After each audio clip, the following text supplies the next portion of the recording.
Hey everyone, today's guest is Tania Walsh.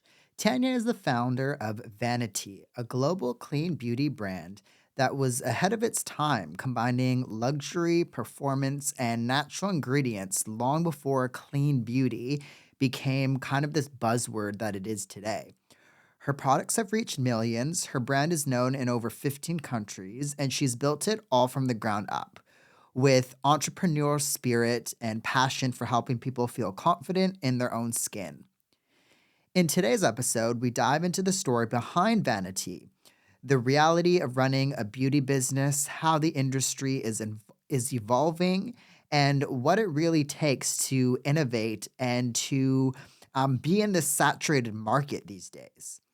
Whether you're into beauty, business, or just love a good founder story, this one is for you, and I think everybody can get something out of today's episode. Let's get into today's episode.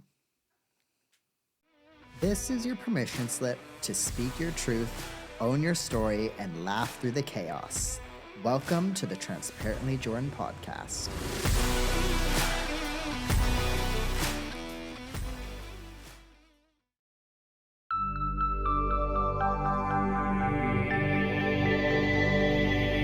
This is Radiant Voices Media. Thanks again for coming on out. It means a lot, really. My pleasure. Day was okay, so that's perfect. But maybe Tanya, get started by just letting people know kind of who you are and your business, if that's all right, and we can go from there. Sure. So I'm CEO and founder of VANI-T. It's a beauty, wellness, tanning brand. Started in 2004 and now available in over 15 countries worldwide. Wow, awesome. Yeah, so long journey, I'm sure, and that's why I wanted to have you on the podcast because I think it's always interesting, like talking with people like yourself who have had such a long journey, and I'm sure there's bumps Oh, and yeah. roads, bumps and things over the years. So maybe if you don't mind taking us back to kind of when you first started this all, how did it all kind of Sure. start from you? Like, how did you decide that this is what you wanted to start? Well, I've been in the beauty industry since I was 19. So, I was a beauty therapist or nail technician, first of all, for 10 years, and then transitioned to beauty therapy. And then shortly thereafter, I opened a beauty college.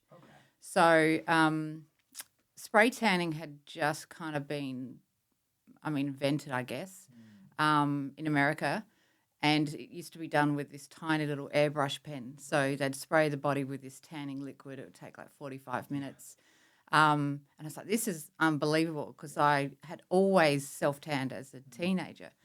Um, anyway, I got trained in that. It was horrible smelling stuff, really patchy and disgusting orange colour. And I was like, there's got to be a better way. So I worked with a cosmetic formulator who used to work for Gelique and L'Oreal, and I created with him a product that was the first natural organic spray tan on the market, and it was then sprayed through a gun, so it took 3 to 5 minutes to do a full body. So it was only really to kind of train my students in my college with. And then we developed this formula, and took 96 times to get perfect. So I kept going back to the drawing board with him and saying I need to change the fragrance or the undertones, the colours, etc.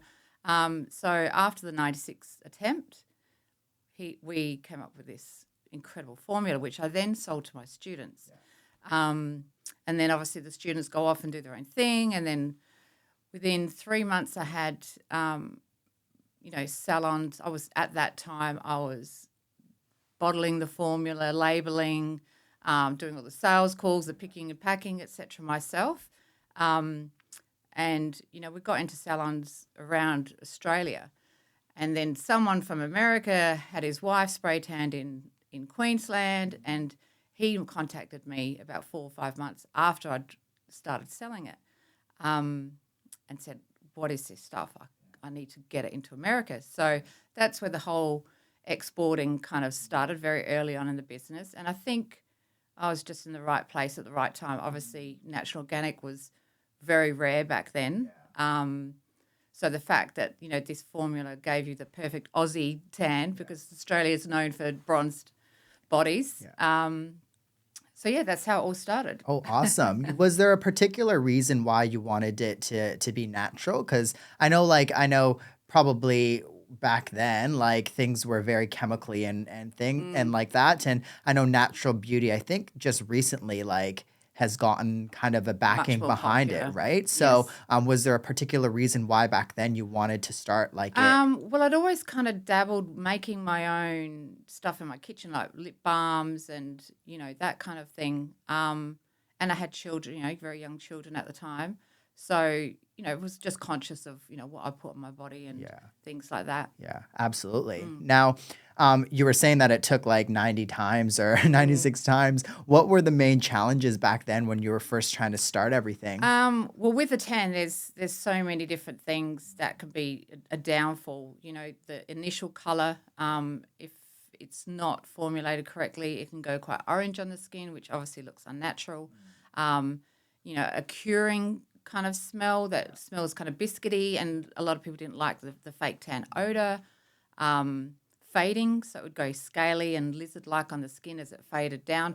So all those kind of things we covered. So we put an odor inhibitor in, like a natural odor inhibitor, which prevented that kind of biscuity smell as you were processing the tan on your skin.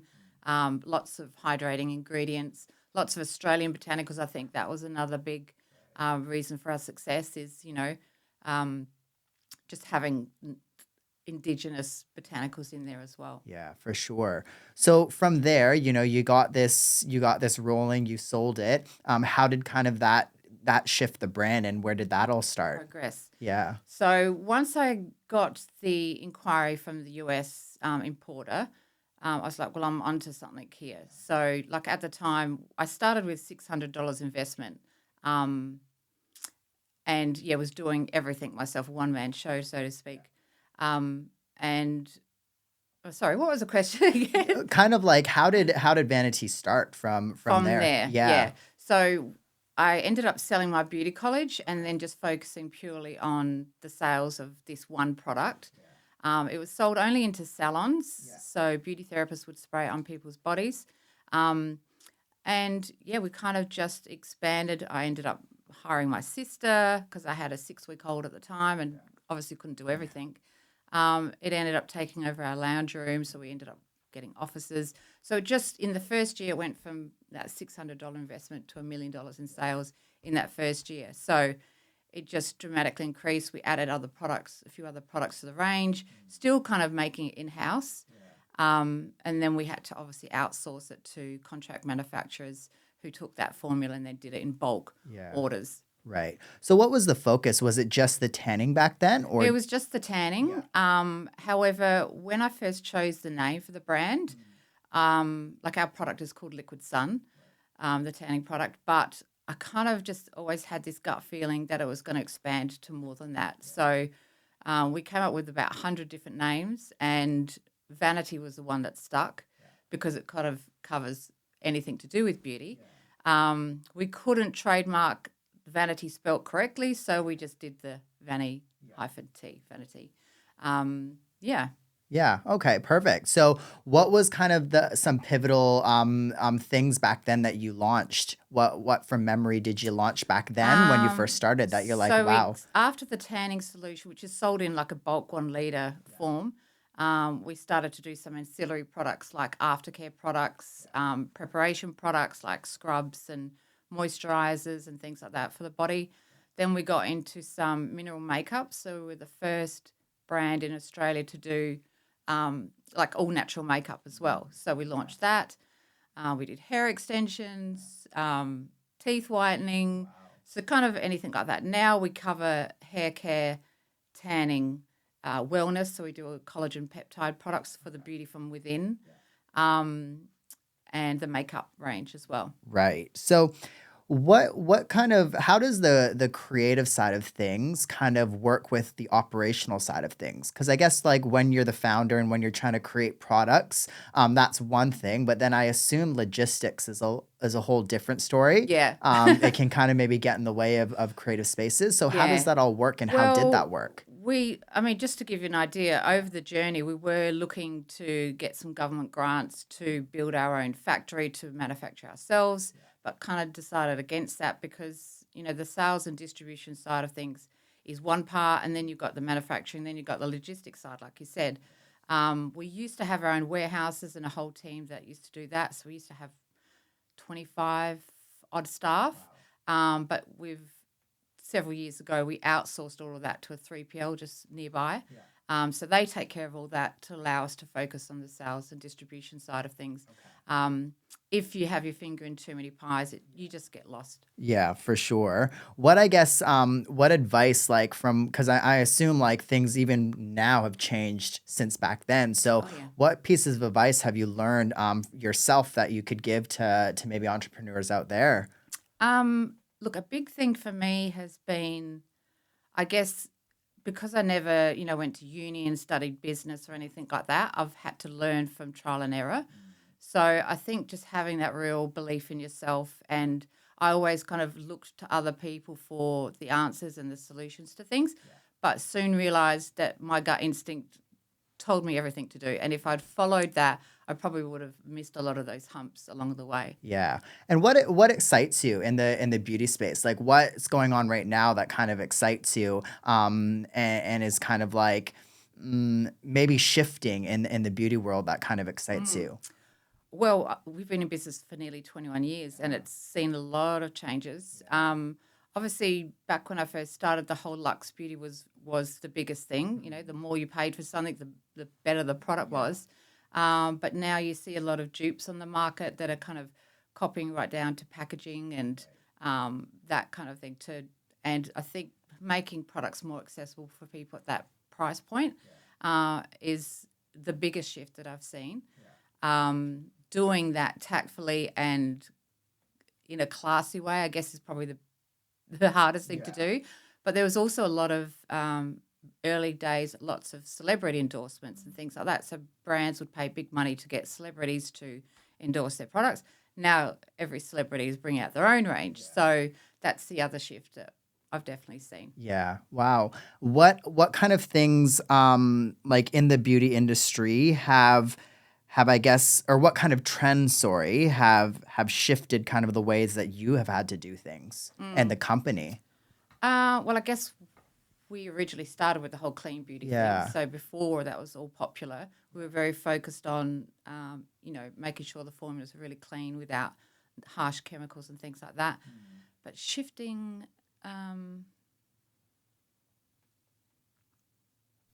Like are there any things that are kind of hyped up right now that that you have to kind of maneuver around adjust. or adjust to or Um, Maybe again, probably the whole dupe thing. Like we could go down that track and copy packaging and things like that, but then you kind of lose your. One of our biggest things is innovation, and I guess several times we've come out with products that are well before their time of being popular. I think you've got to have that point of difference. If you're copying what other people do, you kind of lose that originality. Yeah, for sure. And how do you, I guess, stay innovative and because I think it's a very competitive market these days. There's Yes. so many, like you were saying, with like celebrities like making brands and like just different companies. Everybody wants to get into this space these days. How do you guys stay competitive, and how do beauty companies need to stay competitive? Obviously, marketing makes a big part of it. That has dramatically changed over the years as well. To more, we used to do PR companies and full page glossy magazine ads. Then it went to influencers, and now it's more at home, everyday people promoting things. So the whole marketing is super important. But also, I've been blessed with this internal compass, I guess, like that helps me know. I just have this feeling, a knowing of what's going to be big in the market. So jumping on that, really being an early adopter of Yeah. that. Yeah, for sure. What kind of thing, because I think social media is quite popular, it is Mm. popular. Yeah. What kind of things are you guys doing or do you guys have to do over the last maybe like couple of years with, things like TikTok that are out now and Instagram Reels, like everything is short form, you know what I mean? Yes. Like nobody likes YouTube videos or all of these like long things anymore. So how do you guys kind of create and stay competitive in that market? Well, you just got to, um, with TikTok especially, you have to really stay on trend. Yeah. A lot of it's really quite crazy stuff that we have to do, Yeah. but that's what's going to get you the eyeballs. I guess also with, you know, the whole shifting from influencers, we used to pay a lot of influencers and things like that. Now it's getting more micro influencers, people that are kind of just starting out. Um, yeah. Yeah. Is everything for you guys Adelaide based? Because I know you're international. hmm So how does that all work for So head people office is listening? here in Adelaide, and our 3PL is here in Adelaide. Yeah. So pretty much everything is based here. We try to hire local models and things like that for campaign shoots.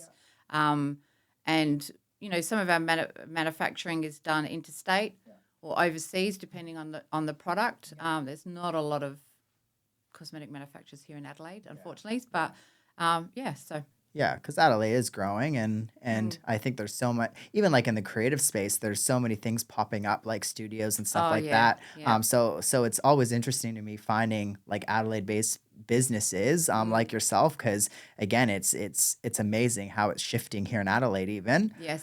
Um, how does Vanity maintain kind of transparency and trust with its customers, sorry, over the years? Because I think like you have a very it sounds like you have a very like strong base of customers and people that trust your company. So Yes. how have you guys stayed true to, your word over the years and to your products Mm. basically?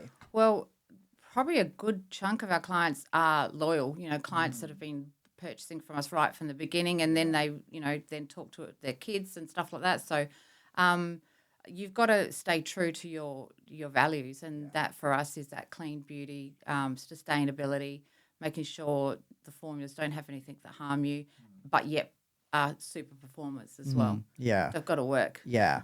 What about packaging and that kind of stuff creative wise? Like how has that shifted, sorry, over the years? Has there been any changes or fundamental changes with Yeah, that I kind mean, of they stuff? come out with a lot more, recyclable stuff, even stuff that's biodegradable, which can be a little bit tricky. But um, you've got to make sure that in line with the sustainability, it's still, the dispensers work properly and that it stands up to sunlight and things like that. So What kind of products are you guys like most proud of right now, would you say? Well, it's funny. The number one seller in our range is our collagen peptides, and at the time when I was, had this gut instinct to launch it, my business advisor said, "No, no, no, Tanya, don't be silly. Stick to beauty." And I said, "I'm telling you, this is going to go crazy." So again, had I not listened to my gut instinct and listened to someone else's advice, it wouldn't be our top seller. So I'm really, really proud of that. Our hair care also. We diversified outside of beauty a little bit more to the hair. That's also become one of our top sellers. So again, because it performs, but just being very particular about formulas to make sure they do Yeah. work as they say they should. Yeah. You kind of have this intuition and you kind of have this idea of what's coming out and whatnot. What do you think like how you see things moving now? What do you think is kind of evolving in the future? Uh, I guess multi-use products. People are looking for, one serum that can do pigmentation, anti-aging, hydration. So one product rather than having three or four serums, you've got one comprehensive product that does all those things. So we're about to launch a 4-in-1 serum that's a barrier repair. Gives you that glass skin, which is also a very big trend at the moment. Korean beauty is a huge focus, and a lot of brands are now kind of getting on the back of that. Clean beauty, I think, will keep that going. I think that's very important to people in this day and age. But making luxury feeling products and performing products more accessible. Yeah. Would be the biggest. Yeah. Oh, yeah. That's interesting because people are so busy these days. So I think that's why, multiple products or like 4-in-1s are quite Yes. trendy for people these days, um, to save time. And like people like less, so Korean, I think, is very much like that, which is quite interesting. What kind of approaches do you guys take when you are, let's say, launching a new product? What kind of things do you guys have to do and think of? Like, how does the testing look and, scrapping products and retrying them? Because the first one, it took 96 times, whatever. Yes. So how does that Yeah. look, Well, I that think? kind of continues on with all of our products.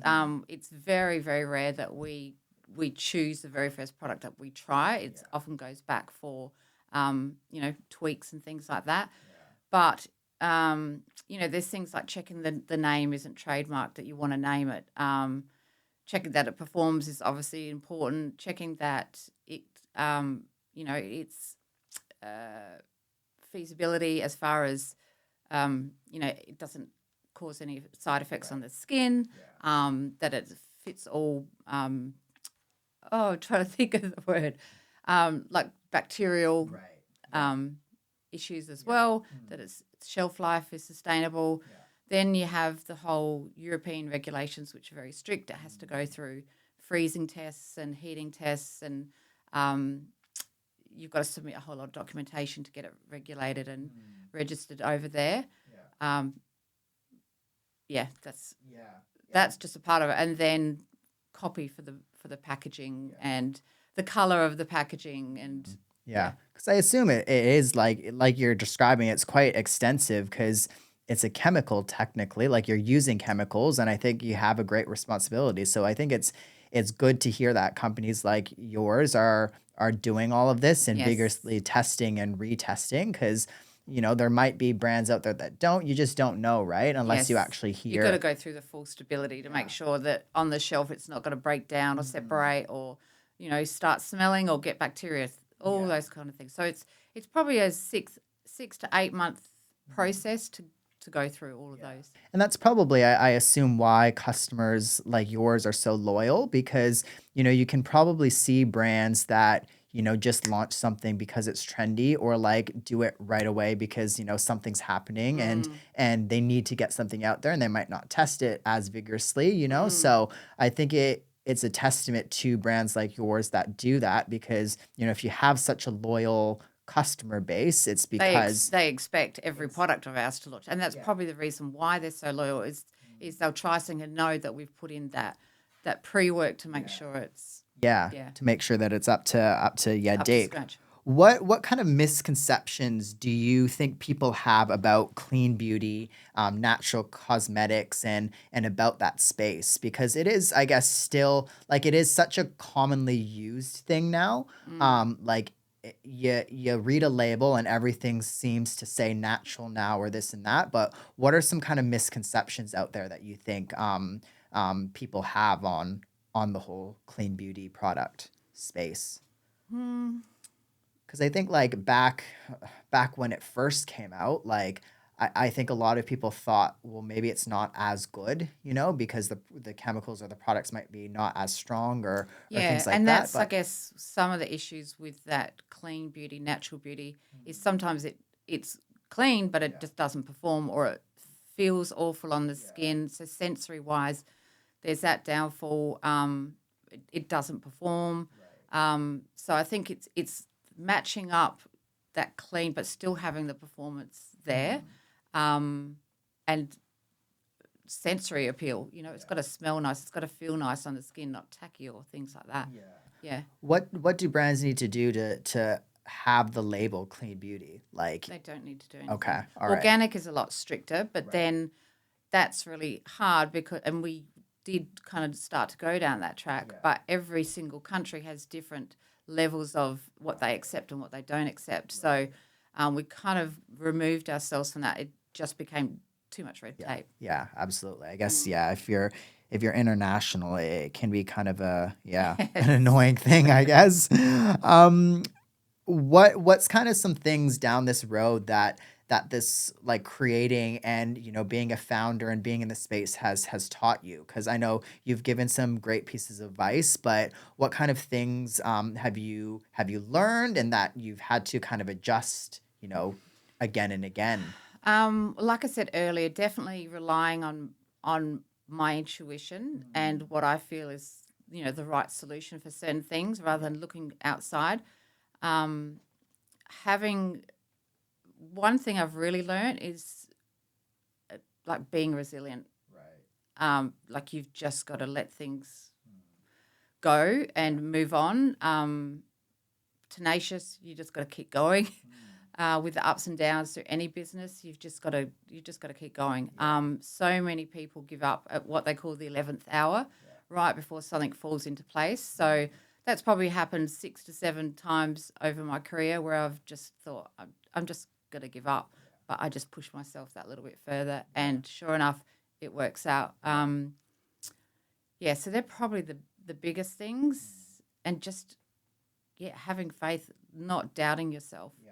And I think that's great because that could go to anything in life, right? And for Mm. anything in life. Like I think a lot of people, like you were just saying, like if you stop just before, something's coming, then you just Yes. never know. Or like you Yes. can look back and have all of these regrets Mm. sometimes. When you look back and you've kind of gone through bumps and, the bumps that you're like, oh, this is the end of the world, and you laugh back at now, like what were some pivotal moments that you've had to kind of get over throughout this journey? I went through a separation, so that put a lot of financial pressure on the business, and I had to get investors in to help through that time. Um, just not being afraid. That was a real, as far as a personal thing, it really strengthened me as a person. I was a lot more stronger. But I was a bit of a quiet mouse just at that point in time, just letting everyone push me around. But I got my voice, and when I did that, things changed a lot. And that's kind of helped me with other things in my life as well. Just not accepting. How do you stay strong, and how do you kind of have courage when you're in the space like someone like yourself? I think you have this team behind you, and you have people like shouting things left, right, and center. Mm. And I think there can be people out there that might not, might want to be in that position one day, but don't know if they can manage all of that. So how do you kind of stay grounded and stay kind of, in a good headspace with so much going on around Mm. you? I'm always very open to feedback. I mean, with all my team, I'll run products by them, names by them, etc., etc. But it always comes back to relying on my gut instinct. My intuition has never faltered me. So I always get that input, but then make a decision based on what my gut feeling, which is scary for a lot of people because it's like, where is this feeling coming from? But it's just this knowing. And whenever I have ignored it, it all turns to shit, Yeah. really. Yeah. I know. I guess like, again, it's just like anything, going with your gut is so important because sometimes like, you're looking and your brain's telling you one thing, but it's like, well, I think like what's very interesting is on this podcast, like, I've had a bunch of founders and everything, and the stories all seem to be similar. Like, Yeah. go with your gut. And I think if there's any piece of advice that listeners can get from, any of the episodes, it's just that, I think 100%. like if you want to be a high performer and if you want to, create and put yourself out there, I think a lot of the times, people like yourself have followed their guts, and Yeah. it hasn't exactly like just worked out, like you've put in the work, but like I think putting in the work doesn't always get you where you need to get to. You Yes. have to kind of look ahead, and you kind of have to innovate in a sense, Yes. which I think it's clear that you've done. Yes. um, what I guess what kind of practices do you do when it comes to your skincare, things like that? Let's maybe get personal in that regard. What kind of products and things that do you like to use every day?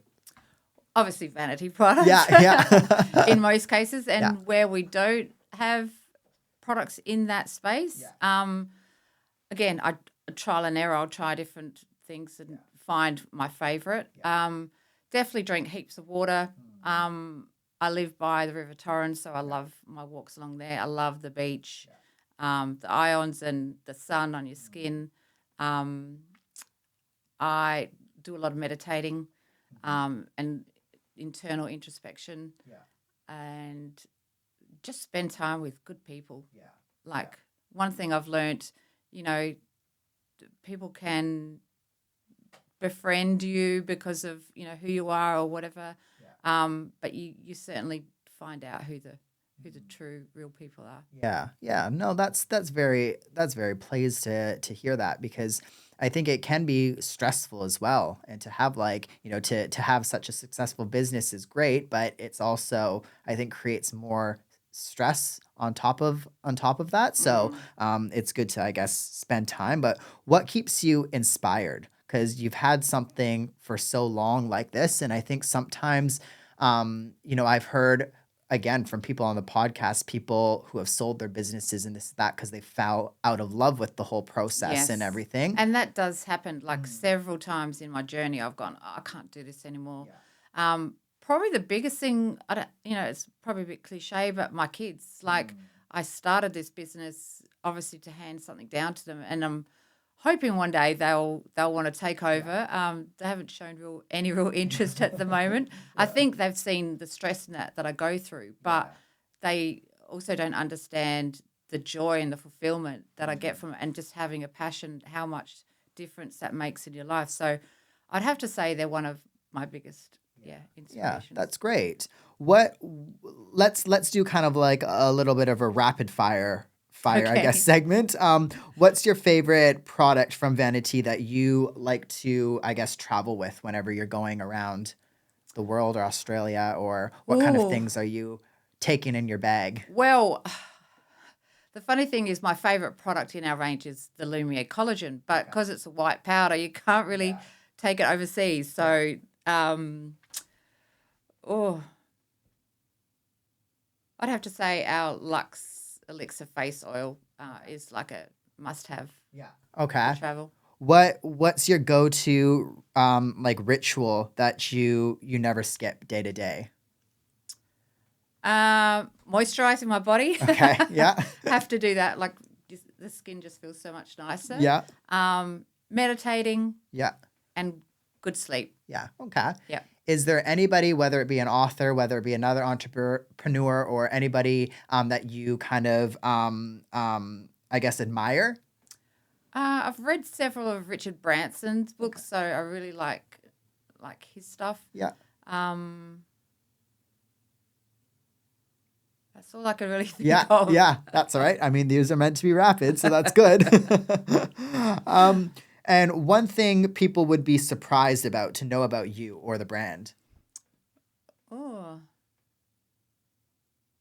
I guess how long we've been around. A lot of people that have just come across us have no idea that we're a SA brand that's been around what feels like centuries. Yeah. Yeah, great. So let's maybe go back, like you created the brand, you created the products, and I think somebody reached out to America from you, or from America to you. What was the process like for you to get your products? Because I think e-commerce is one thing, but to get your products in stores is a whole other thing. So Yeah. what was that like for you, and was there any bumps with any of that? Well, it's interesting because we're just kind of going down the retail route at the moment. For about 15, 16 years, we're exclusive to salons. So that's different because it's sold in through beauty distributors who then sell to trade. Then COVID hit, we really focused on the direct-to-consumer. And now probably the last 18 months, we're focusing on retail channels because, the one thing people say, where can I buy your product? I want to, get it for the weekend. And salons don't tend to retail our range. They just do the service as such. So we're now in all the national pharmacy stores and price attack stores nationwide, which is, a whole new beast on its own. It's very different to, salon market. And we're now just about to work with a sales agency in the pharmacy channel. So they will go out and get us into Yeah. as many places as we can get. Yeah. That's our real focus to scale Yeah. this next couple of years. And what kind of like, I know you were saying that you have things coming out, and what kind of things are sorry, because people are excited about these 4-in-1 stuff, but what kind of things, I guess, in the overall beauty space are you excited about? Because again, you have this intuition about things. What kind of things, like, do you see people doing more through TikTok or whatever that you're kind of excited about, and you're like, Definitely the oh, Korean, yeah. the whole glass skin type movement, the glowy look, the healthy kind of. I mean, that's always. It's not a fly by night trend. I think it's a long term thing where people are really going to take that extra time to look after the skin, both internally, externally. Internal beauty is also a really big trend that's going to stick around. You can put whatever you like on your face, but unless what's going into your body, so supplementing it with your collagen or biotin and things like that. Yeah. Yeah. How do you I guess manage, and I'm sure you have loads of people on your team that help with this, but how do you manage, because things are ever changing, we just discussed just now things changing, but how do you, like, people are so focused now on what they're putting on their body, and people are always focused about, this ingredient, that ingredient. So how do you manage things like that? And how do you manage, like, there's so many things that are demonized these days. I feel like every day there's a product, or not a product, or ingredient that people are like, nope, don't use this, don't use that. Yeah. Like, how do you manage all of Well, that? first of all, you don't look at Google because it can give you so much false information. You've got to go with, I guess, stuff that's peer reviewed and scientifically proven that it works, and then you kind of stick to those kind of things. Niacinamide is a big hot thing at the moment, but it's got backed data on it. There's a lot of stuff that's doesn't really work, but it doesn't last. Yeah. People soon figure out that it doesn't work. Yeah. Are there any resources that you have for people out there that are, starting in the whole beauty space that, you recommend people go to? Because again, there's so much information out there. You don't really want to go to Google because you can have millions of things pop up. Yeah. And also, like, research can be quite out there as well for a lot of people. So are there any resources from, back in your days that you usually used to visit, or? Not really. You've just got to try things. Yeah, okay. And working with a cosmetic formulator, I've studied cosmetic chemistry, but it's always good to speak with them to know what's latest. There's not really any reliable. Yeah. Yeah, I guess that's like, if things are changing so much too, like, you have to try things all the time. Yes. That's very important. Where can people, find Vanity? Where can people kind of shop Vanity? Maybe plug all of that in if you can. So website www.vanity.com. Yeah. But with a dash. So VANI-T.com. Yeah. Through our socials, which is Vanity Official. Yeah. And through, at this moment, about 5,000 salons Australia-wide. So there's a stockist search on our website. People can pop in their postcode, find their local stockist. But, national pharmacy stores and price attack stores, and soon to be in every pharmacy door, There I you hope. go. Yeah. Perfect. Great. And that will be in the show notes, everybody. So you can definitely go and check all of that out. But thank you again, Tania, for taking the time coming on the podcast. Amazing. This was Thank you. great. I appreciate it. And I think, again, it speaks like a testament to you and your brand, like having this loyal fan base. And I think, like, people are going to be very pleased listening to this as well. Yeah. Yeah, we're very blessed. Yeah. To all of my people out there that are driven and goal oriented, you probably already know the importance of reflecting, about reflecting on your failures, about reflecting on your successes, and how that can shape your future. I am somebody that loves journaling. I have tested out and I've used numerous journals. I've probably spent hundreds of dollars on journals, finishing a journal and moving on to the next one. The issue is that some journals have aspects to it that I love, but then other things that I don't use and I don't think are effective. Another issue is a lot of journals are just the same activity every day for 50 days or whatever, and I don't feel like I'm getting much between day 1 and day 50. That is why I created my own journal called The Courage to Be Seen. This journal is a 20-day experience. My goal of this journal is to allow you to really reflect and look over your lifespan of stories and things that have shaped you to who you've become now. Reflecting on experiences, reflecting on your journey to help rewrite your future. This journal is coming out very soon. Be sure to follow The Courage to Be Seen on Instagram to stay updated when the journal release date is.